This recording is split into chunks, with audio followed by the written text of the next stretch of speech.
Happy birthday, Dad. My son Derek handed me an envelope, not a card. An envelope with a brochure inside. Glossy paper, professional photos of peaceful rooms and smiling counselors. I read the title twice. Dignified Transitions. Medical Assistance in Dying. He'd highlighted the eligibility requirements.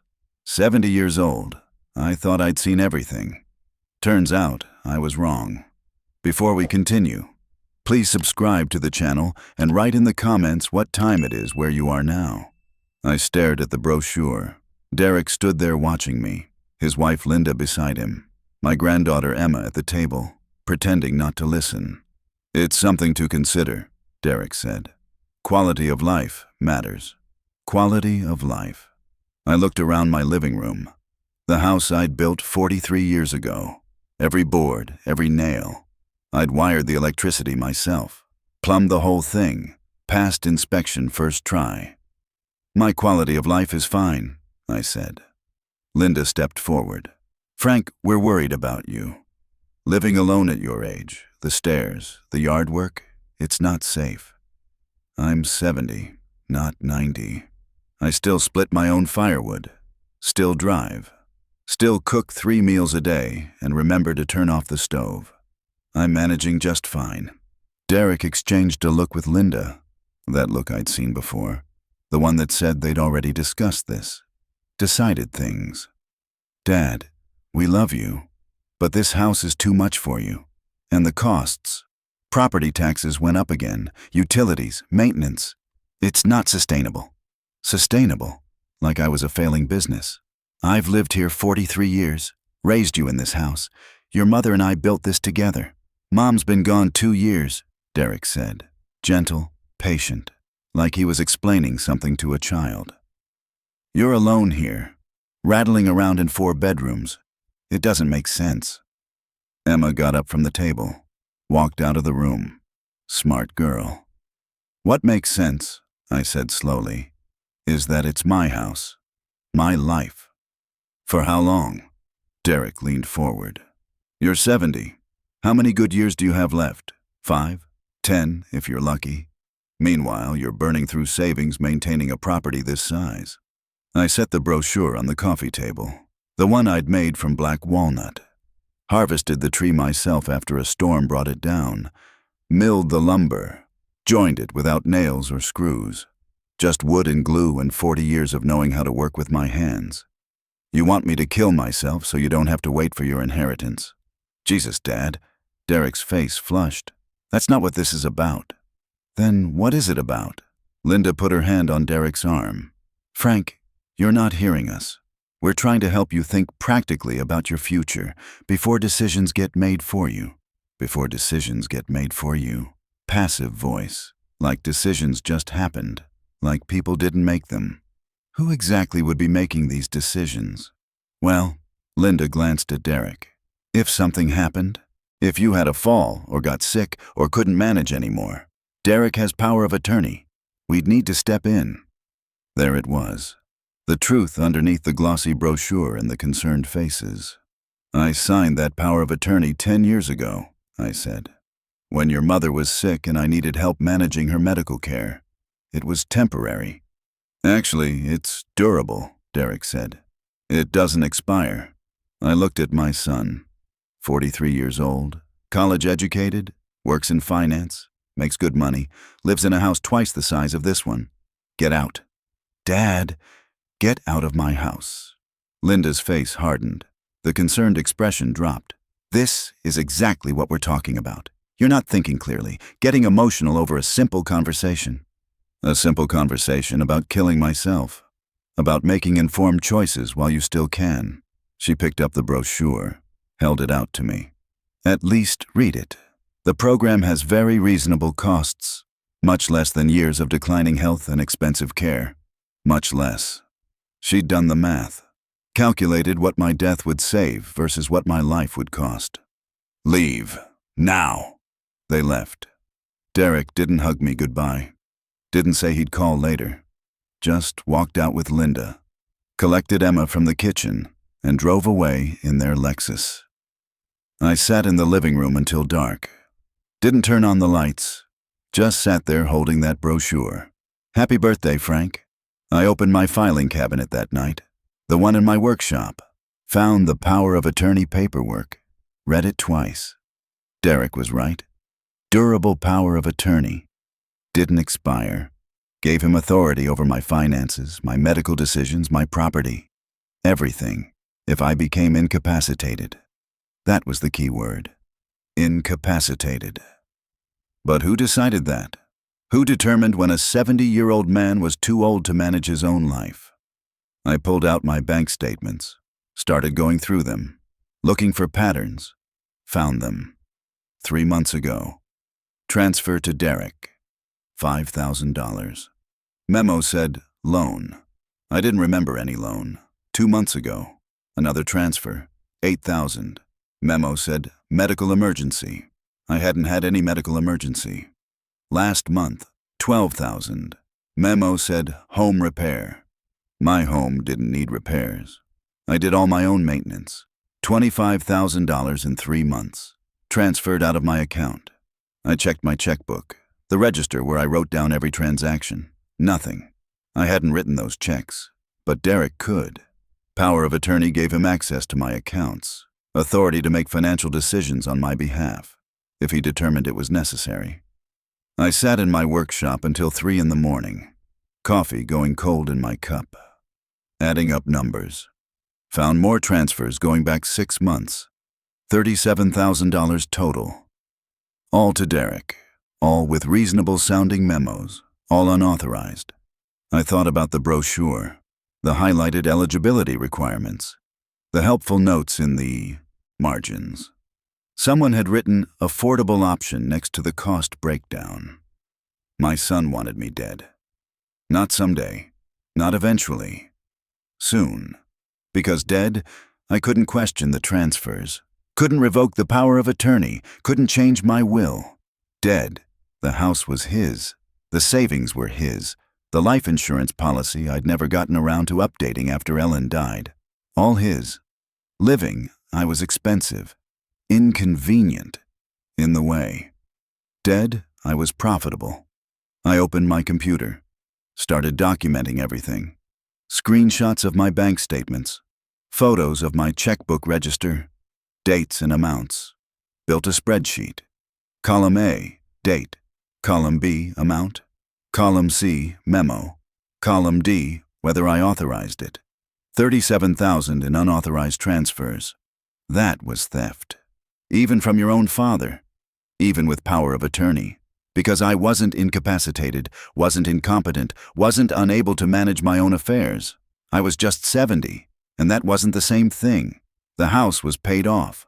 Had been for 15 years. I'd bought this land in 1979 for $18,000, 4 acres. Built the house myself over 2 years. Lived here through Derek's childhood, Ellen's illness, her death. 43 years of my life in these walls. Current value, according to the county assessment, $412,000, plus my savings. $219,000. Money I'd put away working construction for 40 years, never missed a day. Never took a sick day I didn't absolutely need. Saved 10% of every paycheck before I paid any other bill. Plus the life insurance, $500,000. I'd meant to change the beneficiary after Ellen died. Split it between Derek and my daughter Amy. Never got around to it. Still listed Derek as sole beneficiary. Total, $1,131,000. That's what my death was worth, to Derek. That's what my life was costing him. Because every year I lived was another year of property taxes, utilities, groceries, medical care. Another year that inheritance sat frozen, inaccessible. Unless he could access it early, through power of attorney, through unauthorized transfers disguised as loans and emergencies and repairs, or through a glossy brochure explaining how affordable and dignified my assisted suicide could be. I'd given Derek everything. College tuition, $63,000, paid in full, no student loans. He graduated debt-free while his classmates started their careers owing 6 figures. His wedding, $28,000. Ellen and I paid for everything. Venue, catering, flowers, band, open bar. Linda's parents contributed the photographer. We paid for the rest. His first house. Down payment. $45,000. Just a loan, Dad. We'll pay you back. Never saw a penny. That was 12 years ago. His business venture, the consulting firm he was going to start, needed capital. Ground floor opportunity, Dad. You'll get equity, $35,000. The business lasted 7 months. Never saw that money again either. Emma's private school tuition. They couldn't afford it. The public schools weren't good enough. Just for elementary, Dad. Just until she's established. That was 5 years ago. I'd paid $42,000 over 5 years. Emma was in 5th grade now. Middle school next year. I'd probably be funding that too. Added up. $213,000. Given to Derek over 15 years. Not including the unauthorized transfers. Not including the monthly help with groceries, gas, utilities, the birthday checks, the Christmas bonuses, the random emergencies that always seemed to cost exactly what I had available in checking. $250,000. Conservatively. And now he wanted me to kill myself because I was too expensive. I looked at my workshop. The tools on the walls, table saw I'd bought in 1985, still ran perfect. Bandsaw, drill press, jointer, planer. Thousands of dollars in equipment, maintained, cared for, still functional, like me. I wasn't falling apart, wasn't forgetting things, wasn't wandering confused or unable to care for myself. I was 70. My back hurt some mornings. My knees didn't like stairs as much as they used to, but I could still think, still work, still live independently in the house I'd built with my own hands. But Derek looked at me and saw an expiration date. Saw overhead. Saw an asset that was depreciating when it could be liquidated. My phone buzzed. Text from Derek. Dad, I'm sorry about yesterday. We didn't mean to upset you. Can we talk? I stared at the message. Thought about responding. Decided against it. Let him wait. I had work to do first. Monday morning I called my bank. Asked to speak with the manager. Got an appointment for that afternoon. Margaret Chen had managed First National for 6 years. I'd known her professionally for longer. She'd helped Ellen and me refinance the house in 2010. Handled Ellen's estate after she died. Good woman. Competent. Frank, good to see you. She shook my hand. Led me to her office. What can I help you with? I slid the spreadsheet across her desk.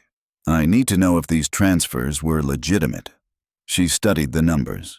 Her expression didn't change, but something shifted in her eyes. These were all authorized through power of attorney, she said. Derek provided the documentation. We verified his authority before processing. I didn't authorize them. You don't need to. He has durable power of attorney. That gives him the legal right to manage your finances. Even if I'm not incapacitated? She was quiet for a moment. Frank, are you suggesting these transfers were unauthorized? I'm saying I didn't approve them. I didn't know about them until I checked my statements this weekend. I see. She pulled up something on her computer.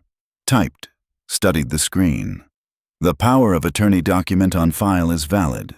Properly executed. Gives Derek broad authority over your financial affairs.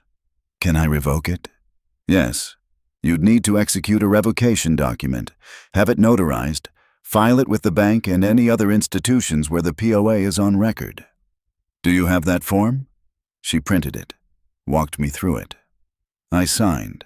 She called her assistant to notarize. 20 minutes later, it was done. This takes effect immediately, Margaret said. Derek no longer has access to your accounts. He can't make transfers or withdrawals, can't write checks, can't make financial decisions on your behalf. Good.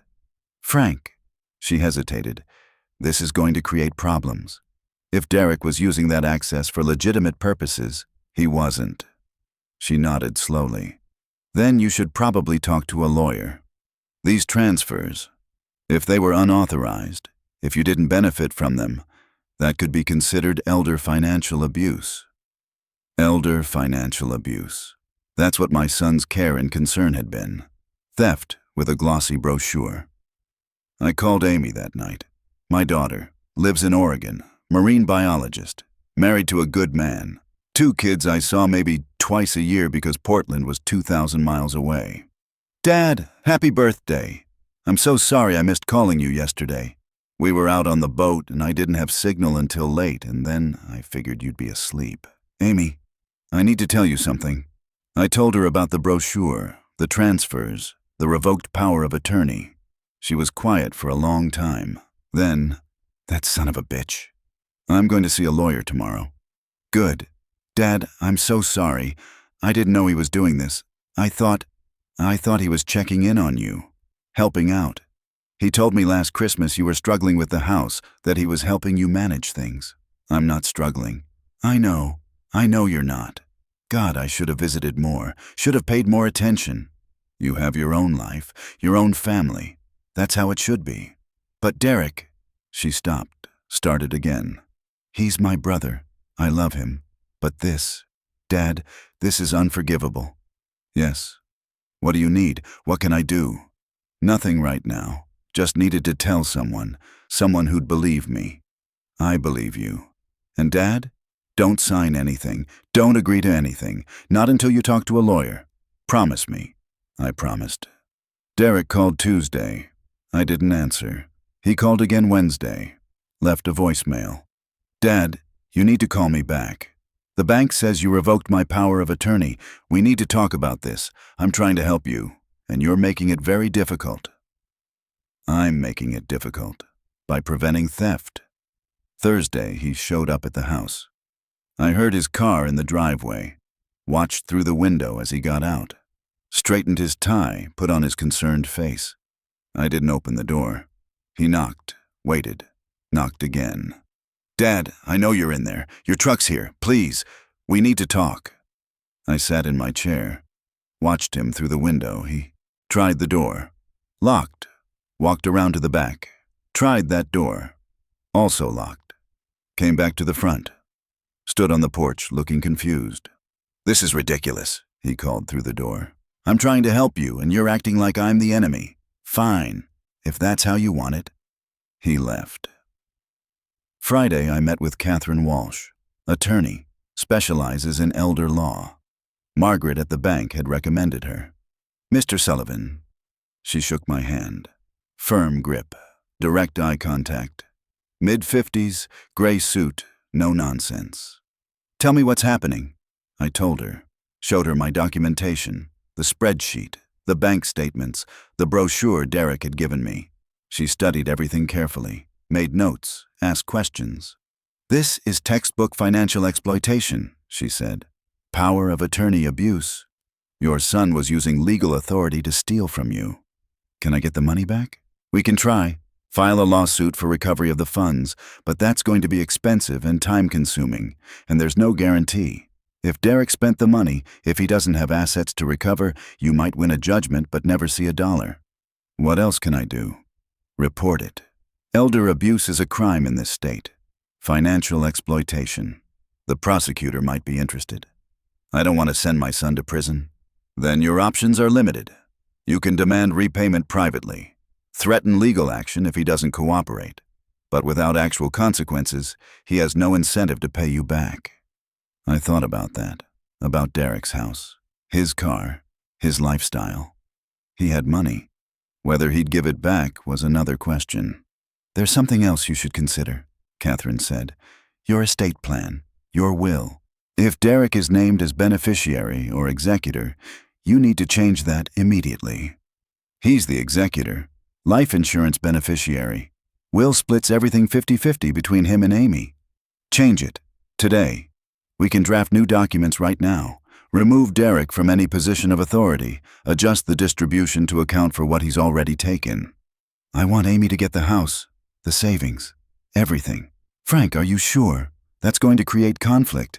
Derek will contest. He might have grounds. He's already taken $213,000 from me, plus $37,000 unauthorized. That's $250,000. Amy gets the rest. That's fair. She nodded, started typing. We'll document the gifts you gave Derek. Make it clear those were advances on his inheritance. Create a new will that accounts for that. Name Amy as executor and primary beneficiary. We can have everything ready to sign by end of business. Do it. I signed the new will at 4:30 Friday afternoon. Catherine's paralegal witnessed. The office receptionist notarized. Clean. Legal. Binding. Derek called that night, I answered. Dad, finally, I've been trying to reach you all week. I've been busy. Doing what? You revoked my POA. Why? I was helping. You. Managing your accounts, making sure your bills got paid. I can pay my own bills. Can you? Because Margaret at the bank said you seemed confused about some transfers. Dad, if you're having memory issues, I'm not having memory issues. I remember every transfer, every unauthorized withdrawal, all $37,000 of it.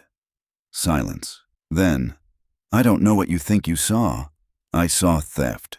I saw my son stealing from me while pretending to help. Jesus Christ, Dad. Those weren't theft. Those were loans. You agreed to help. With the business expenses, the school tuition, you said it was fine. I said Emma's tuition was fine. I didn't agree to $8,000 for a medical emergency I never had. Didn't agree to $12,000 for home repairs I never authorized. More silence. You're confused. You're remembering wrong. I have bank statements, spreadsheets, documentation, and a lawyer. A lawyer. His voice changed, harder. You got a lawyer to go after your own son, to protect myself from my own son. This is insane. I'm trying to help you, and you've decided I'm the villain. Fine. Good luck managing everything yourself. When you fall down those stairs or forget to turn off the stove or can't remember whether you took your pills, don't call me. I won't. He hung up. I sat there holding the phone. My hand was steady. That surprised me. Linda called Saturday morning. Frank, this is ridiculous. Derek is heartbroken. He's been trying to help you, and you've accused him of terrible things. He stole from me. He helped manage your finances because you needed help. That's not theft. That's family taking care of family. I didn't need help. I didn't authorize the transfers. That's theft. You're 70 years old, living alone. You need support whether you admit it or not. We're trying to help you transition to a more appropriate living situation before you hurt yourself. Transition to a more appropriate living situation. The language from the brochure. By getting me to kill myself? By helping you consider all your options, including end-of-life planning, which is responsible, which is mature, not this paranoid vendetta you've invented. I want the money back. $37,000. Wire transfer by end of business Monday. She laughed. Or what? Or I file a police report. Elder financial abuse. Let the prosecutor decide if it was theft. You wouldn't do that. Derek's your son. Try me. I hung up. Sunday I went to church. First time since Ellen died. Sat in the back. Listened to Pastor Mike preach about forgiveness and family and honoring your parents. Stood when everyone stood. Sang when they sang. Took communion when it came around. Afterward, Pastor Mike found me in the fellowship hall. Frank, good to see you. Been a while. Been a while. How are you doing? I thought about lying, saying fine. But something about standing in church made that seem wrong. My son gave me a brochure for assisted suicide on my birthday. Pastor Mike's face went still. He what? Wants me to kill myself. More convenient than waiting for me to die naturally. Cheaper, too. Frank, I'm sure that's not. It's exactly what it is. He's been stealing from me. Power of attorney abuse. Unauthorized transfers. Now he wants me gone so he can inherit without waiting. Pastor Mike pulled out a chair, sat down, gestured for me to do the same. Tell me what's happening. I told him. Everything. The brochure, the transfers, the revoked POA, the lawyer. He listened without interrupting. When I finished, he sat quiet for a moment. What do you need? He asked. I don't know. Came here because it seemed like I should. Do you feel safe? In my house? Yes. From my son? I don't know. If you need somewhere to stay, someone to check on you, the church has resources. We can help. I appreciate that. Right now I'm okay. Just needed to tell someone who wasn't a lawyer or a banker. He put his hand on my shoulder. Frank, what your son did, that's betrayal. Exploitation. You have every right to be angry, to protect yourself, but don't let it poison you. Don't let his sin become yours. What's the sin? Protecting myself? Or trusting him in the first place? Neither. The sin is his. Theft, dishonoring his father, breaking commandments God wrote in stone. That's on Derek. Your responsibility is to yourself, your safety, your well-being. Do what you need to do. I nodded, stood, shook his hand. Call if you need anything, he said. Any time. Monday morning at 9, my phone rang. Derek. Dad, we need to meet. Sit down and talk about this like adults. Transfer the money first. I can't just transfer $37,000. I don't have that much liquid. It's tied up in investments, the mortgage, Emma's tuition. Not my problem. Dad, please. Let's meet. Let's figure this out together. I'm your son. We shouldn't be fighting like this. Whose fault is that? Silence.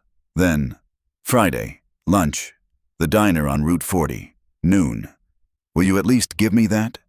I thought about saying no, hanging up, but curiosity won. Fine, Friday, noon. Thank you. And Dad? Please come alone. Just us. No lawyers. No lawyers, I agreed. I didn't mention I'd be recording the conversation. Washington's a two-party consent state, but I wasn't planning to use the recording in court. Just wanted documentation. Insurance. Tuesday, a car pulled into my driveway. Not Derek. Someone I didn't recognize. Woman. Mid-40s. Business suit. Clipboard. I opened the door. Mr. Frank Sullivan? Yes. I'm Sandra Morrison, County Adult Protective Services. I received a report of possible elder abuse. May I come in? What kind of report? A concerned family member contacted us, said you're living alone, possibly not managing well, may need assistance. I'm here to do a welfare check. Concerned family member. Derek. I'm fine. Managing perfectly well. Don't need assistance. I understand. But I do need to come in, look around, ask a few questions. Standard procedure. I let her in. What choice did I have? She walked through my house, looked at the kitchen. Clean dishes in the rack. Fresh coffee in the pot. No spoiled food, no unwashed dishes stacked up. Looked at the bathroom. Clean. Towels folded. Medicine cabinet organized. Looked at my bedroom. Bed made. Clothes put away. Nothing concerning. Mr. Sullivan, the house looks well maintained. You seem to be managing your daily activities without difficulty. That's what I said. The person who called, your son Derek. He's concerned about your mental state. Says you've been acting paranoid. Accusing him of theft. Revoked his power of attorney without clear reason. I revoked it because he was stealing from me. Unauthorized transfers, $37,000. That's not paranoia. That's documentation. Do you have that documentation? I showed her. The spreadsheet, the bank statements, my checkbook register showing I hadn't written those checks. She studied everything carefully. Mr. Sullivan, have you reported this to the police? Not yet. Gave him until today to return the money. Has he? No. She made notes on her clipboard. Based on what I'm seeing, you're clearly capable of managing your own affairs. Your home is clean and safe. You're oriented and communicative. There's no indication you need protective services. Tell that to my son. I will. I'll be filing a report saying this was an unfounded complaint. But Mr. Sullivan, if what you're showing me is accurate, you should report this to law enforcement. Financial exploitation is a crime. I know. She left. I watched her car pull away. Then I called Catherine Walsh. Derek reported me to Adult Protective Services, trying to establish I'm incompetent, couldn't manage my affairs, needed intervention. Did they find anything concerning? No. She said unfounded complaint. Good. That actually helps us. Shows Derek's making false reports, trying to manipulate the system. We can use that. I'm meeting him Friday. He wants to talk. Frank, I'd advise against that. Nothing good can come from... I'm going. Already agreed. But I'm recording it. Two-party consent state. He'd have to agree to be recorded. Then I won't tell him. Frank, Catherine, I need to hear what he has to say. Need to understand if he sees what he did wrong or if he's doubling down. She sighed. Fine, but be careful. Don't sign anything. Don't agree to anything. Don't let him manipulate you. I won't. Friday came. I drove to the diner. Got there at 11:50. Wanted to be early. Control the situation. Derek arrived at 12 exactly. Saw me in a booth. Walked over. Sat down across from me. Dad, thanks for coming. You called Adult Protective Services on me? I was worried. You were acting erratic. Accusing me of crimes. Refusing to talk to me. I thought maybe you needed help. I don't need help. Need my money back. The waitress came. Took our orders. Derek waited until she left. Dad, I can't just give you $37,000.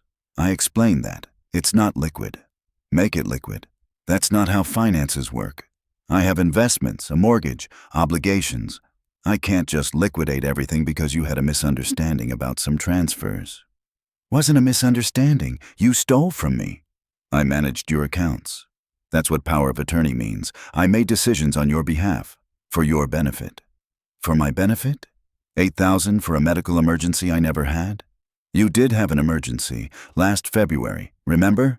You had that cough. I took you to urgent care. The bill was $8,000. The bill was $300. Insurance covered it. I paid the copay myself. He was quiet. Then, you're remembering wrong.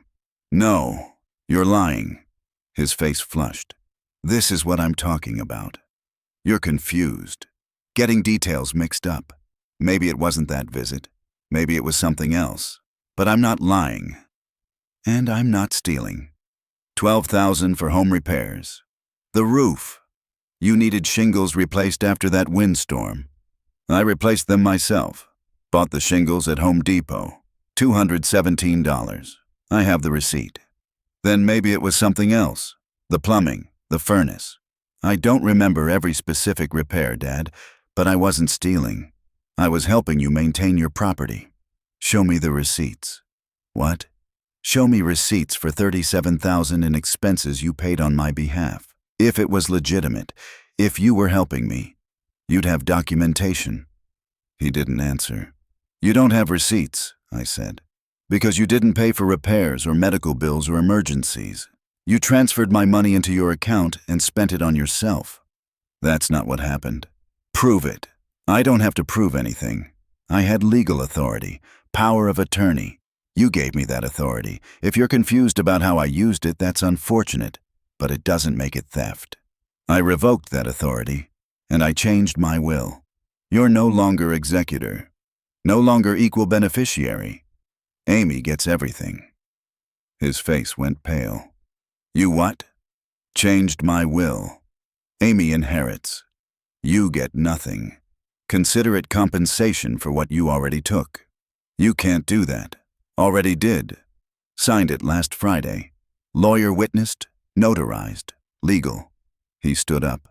This is insane. I'm your son. I've helped you for years, managed your affairs, checked on you, made sure you were okay. And this is how you repay me? Cut me out of your will because you invented some conspiracy theory about theft? Sit down. No, I'm done. You want to destroy our relationship over your paranoid delusions? Fine. But don't come crying to me when you can't manage anymore, when you fall or get sick or need actual help. You're on your own. He left, walked out of the diner without paying for his coffee. I sat there, finished my lunch, paid the bill, left a good tip. My hands were steady. Saturday morning, Derek's lawyer called. Thomas Brennan, corporate attorney. Expensive. Mr. Sullivan, I represent your son Derek. I'm calling about the recent changes you made to your estate plan and the accusations you've made regarding financial impropriety. Accusations? They're facts. My client disputes your characterization. He acted in good faith under a valid power of attorney. He managed your accounts responsibly. Any transfers were for legitimate expenses related to your care and property maintenance. Then he can show me receipts. That's not how this works. The burden of proof is on you to demonstrate wrongdoing. Derek had legal authority. Absent clear evidence of abuse, his actions were proper. I have bank statements showing unauthorized transfers, my own records showing I didn't approve them. That's evidence. It's your word against his. And frankly, Mr. Sullivan, your recent behavior suggests possible cognitive decline. Accusing family of theft, revoking legal documents impulsively, changing your will out of paranoia. These aren't the actions of someone thinking clearly. I'm thinking perfectly clearly. Clear enough to document everything. Clear enough to hire my own lawyer. Clear enough to protect myself from my son. If you pursue legal action against Derek, we'll defend vigorously. We'll subpoena your medical records, request cognitive evaluations, demonstrate that you're not competent to make these accusations or these decisions. Is that really what you want? What I want is my money back, $37,000, wire transfer by end of business Monday. Or I file a police report, elder financial abuse. Let the county prosecutor decide if it's theft. You won't do that. Try me. He hung up. I called Catherine Walsh. Derek's lawyer just threatened me. Said if I pursue this, they'll claim I'm incompetent. Of course they will. Standard defense in elder abuse cases, attack the victim's credibility. Will it work? Not if you're actually competent, which you clearly are. Frank, I think it's time to file that police report. Will they prosecute? I don't know. Depends on the prosecutor, the evidence, whether Derek has priors. But at minimum, it creates a record. Establishes that you reported this contemporaneously, not years later when your memory might actually be questionable. Okay, I'll do it. Want me to come with you? No, I can handle it. I drove to the county sheriff's office Monday morning, asked to speak with someone about elder financial abuse. Deputy Laura Martinez took my statement.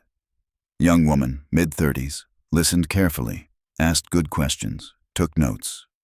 Mr. Sullivan, you understand this is a serious accusation. If we investigate and find evidence of theft, your son could face criminal charges. I understand. And you're certain about these transfers? You didn't authorize them? Didn't give verbal permission?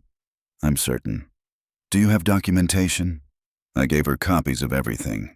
Bank statements, my checkbook register, the spreadsheet, the revoked power of attorney.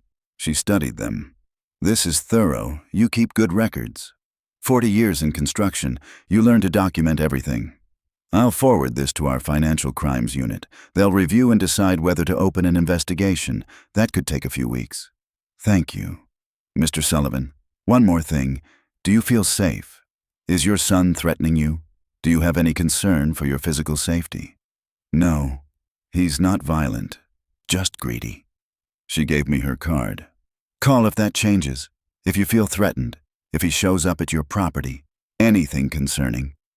I drove home, felt lighter somehow, like I'd been carrying something heavy and finally set it down. Derek called that afternoon. You filed a police report. You actually did it. I did. Do you understand what you've done? I could go to prison, have a criminal record, lose my job, destroy my life over your paranoid fantasy. Then you should have thought about that before you stole from me. I didn't steal. I helped you. And this is how you thank me. Give me back the money. Tell the police it was a misunderstanding. Make it right. Then maybe I drop the complaint. I can't give you money I don't have. Sell something. Your boat, your ATV, that vacation cabin you bought last year. Silence. How do you know about the cabin? I'm old, not stupid. I can use Google. Nice place. Lake property. $350,000. Funny. That's almost exactly what you stole from me over the years. Gifts plus unauthorized transfers. That cabin is an investment. For Emma's future. I can't just sell it. Then I guess we'll let the prosecutor decide if it was theft. I hung up. Linda called an hour later. Frank, this has gone far enough. You're destroying your relationship with your son, with your granddaughter. Emma's devastated. She doesn't understand why Grandpa hates Daddy. I don't hate Derek. I just want my money back. It's not about money. It's about control. You're angry that Derek tried to help you face reality, tried to help you make responsible decisions. So you're punishing him. Responsible decisions, like assisted suicide, like recognizing that you're 70 years old, living alone, sitting on property and assets you don't need, draining resources, maintaining a lifestyle that doesn't make sense anymore. It's my property, my assets, my life. For now. But what happens when you fall down those stairs? When you can't drive anymore? When you need actual care? Do you expect Derek to drop everything and take care of you after you've accused him of crimes? After you've tried to send him to prison? I don't expect Derek to do anything. I'll manage on my own. You're a selfish old man. And when you die alone in that house because you drove away everyone who tried to help you, you'll have no one to blame but yourself. She hung up. I sat in my living room. The house was quiet, clock ticking. Same clock that had been on that wall for 40 years.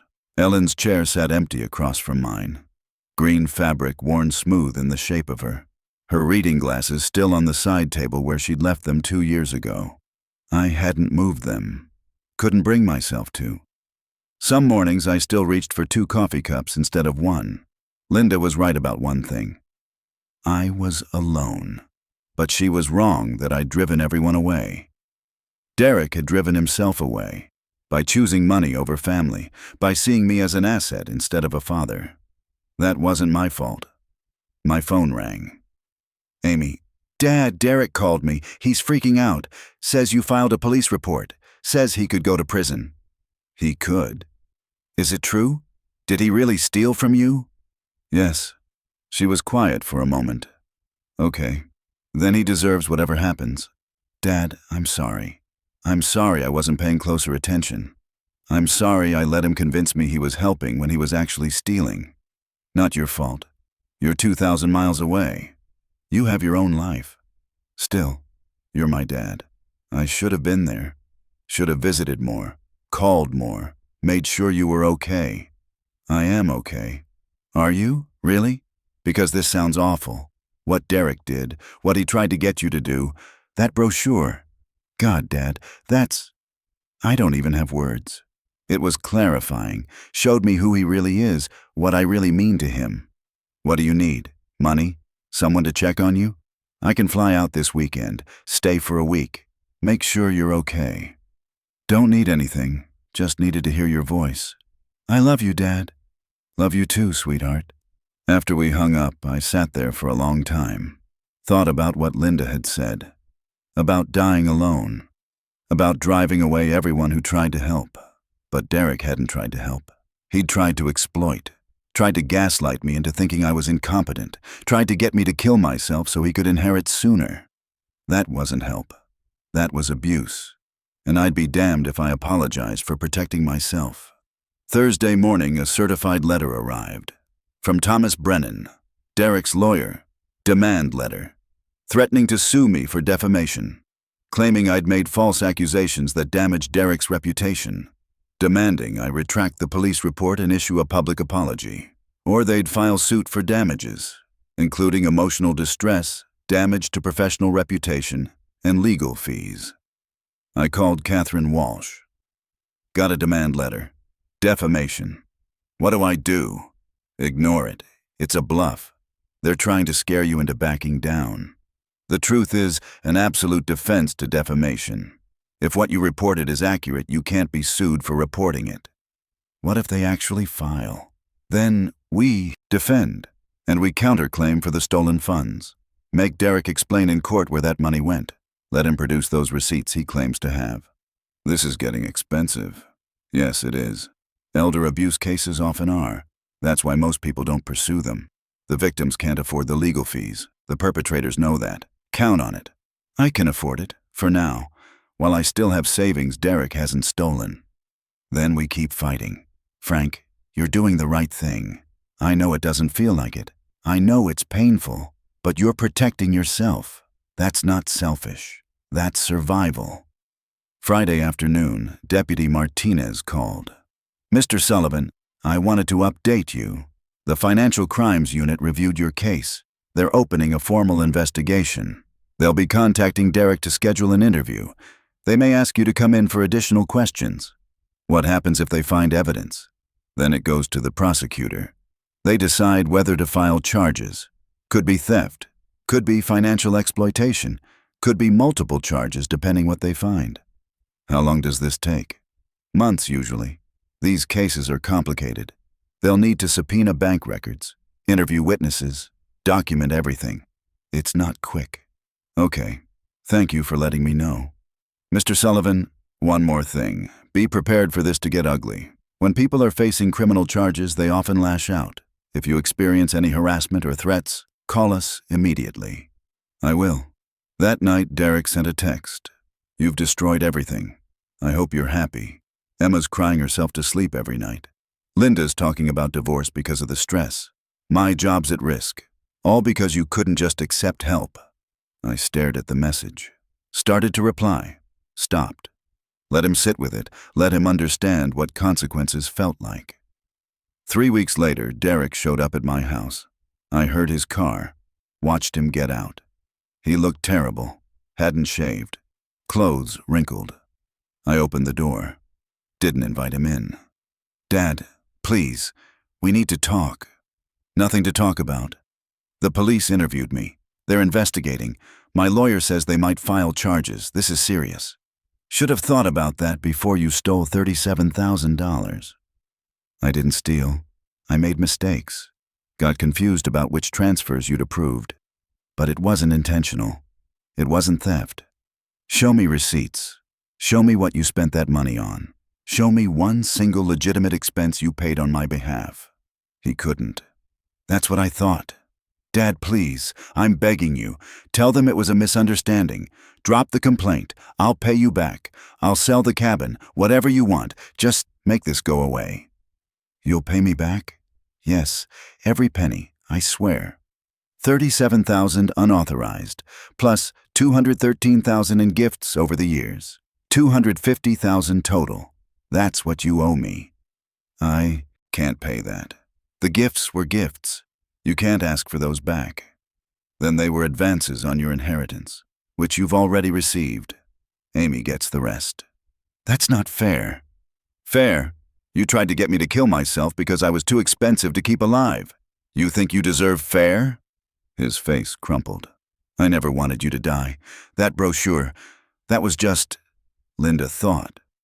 We thought it might be something you'd want to consider. Options. That's all. Options for what? Getting out of your way? Making room in the budget? No. God, Dad, no. I don't want you dead. Just gone. Out of your house, out of your accounts, out of your life except when you need money. That's not true. When's the last time you called me? Not to ask for something, not to complain about my decisions, just to talk.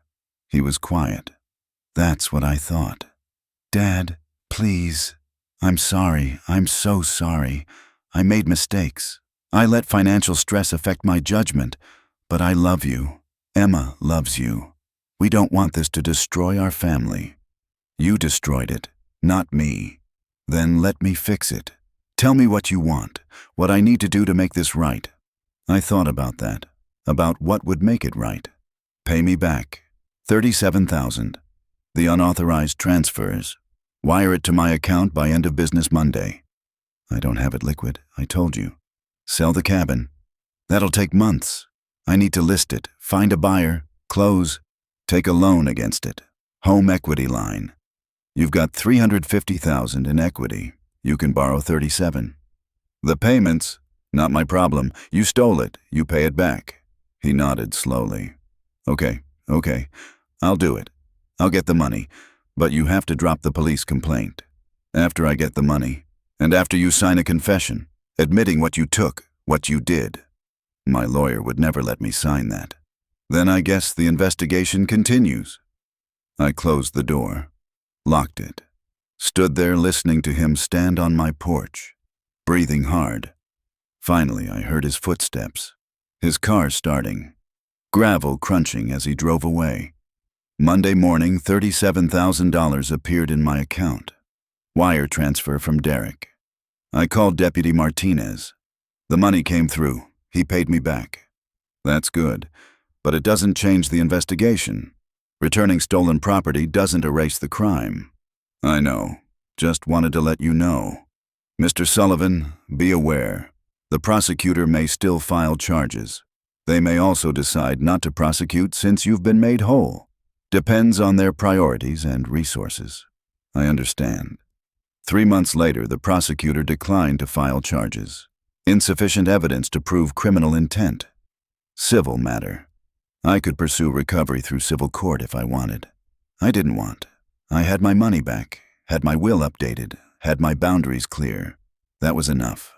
Derek didn't call on my 71st birthday, didn't send a card. Nothing. Amy flew out, spent a week with me. We fished, cooked dinners, sat on the porch talking until late. "Are you okay?" she asked on her last night. "Really okay?" "I'm okay." "Do you miss him, Derek?" "I miss the son I thought I had, the one I raised. But that person doesn't exist. Maybe never did. I miss the illusion." "That's sad." "Yes, it is. But it's also freeing. I spent years trying to help someone who only saw me as a resource. Now I don't have to anymore." "What will you do? With the house, the savings, everything?" "Live. That's what I'll do. Live my life the way I want. Work in my shop. Fish. Travel maybe. And when I die, you'll inherit. Everything, the house, the savings, the insurance, all yours." "Dad!" "You've never asked me for money. Never treated me like an ATM. Never looked at me and calculated my net worth. That means something." She hugged me. "I love you. Love you too, sweetheart." After she left, I sat in my workshop, looked at my tools, my projects, the life I'd built with my own hands. I was 71 years old. My son had tried to convince me I was too old to live, too expensive, too inconvenient. He was wrong. I had work to do, projects to finish, years left to live on my own terms, and nobody, not Derek, not Linda, not any lawyer or brochure or glossy promise of a dignified transition. Nobody was going to take that from me. I turned on the table saw, selected a piece of walnut, started cutting. The wood smelled like earth and time. The saw hummed its familiar song. My hands moved with 40 years of practice. I was 71. And I wasn't done yet. If you like this story, please like it, subscribe to the channel, and share your impressions in the comments. To listen to more stories, click on the window on the right. Thank you for being with us.